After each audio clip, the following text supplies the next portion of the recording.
ఓ తల్లి తన డైరీలో వ్రాసుకున్న తన ఆవేదన.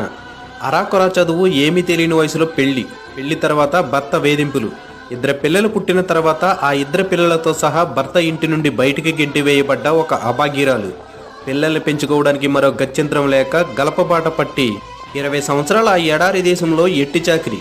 ఇది నా జీవితం. ఇప్పుడు నా వయసు 60 సంవత్సరాలు. నా పిల్లలు నాలాగా కష్టపడకూడదు, గొప్ప ప్రయోజకులు అవ్వాలి అనుకునేదాన్ని. నిజంగానే ప్రయోజకులయ్యారు. ఎంతలా అంటే నేను కట్టిన ఇంటి నుండి నన్నే బయటకు గెంటేసే అంత.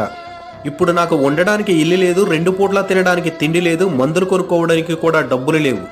నీకంటూ కొంత దాచుకో అని ఆ రోజుల్లో చాలా మంది చెప్పినా సరే పిల్లలకి తెలియకుండా దాచుకోవడం అది స్వార్థం అవుతుంది అనేదాన్ని. నాలాగా ఎవరి జీవితం అవ్వకూడదు. ప్లీజ్ మీ జాగ్రత్తలో మీరు ఉండండి. చీకటిలో కూడా నీ నీడ నిన్ను ఒంటరిగా వదిలేస్తుంది. స్వార్థంతో నిండిపోయిన ఈ మనుషులు నిన్ను ఒంటరిగా వదిలేయరు అని నమ్మితే అది నీ తప్పే అవుతుంది.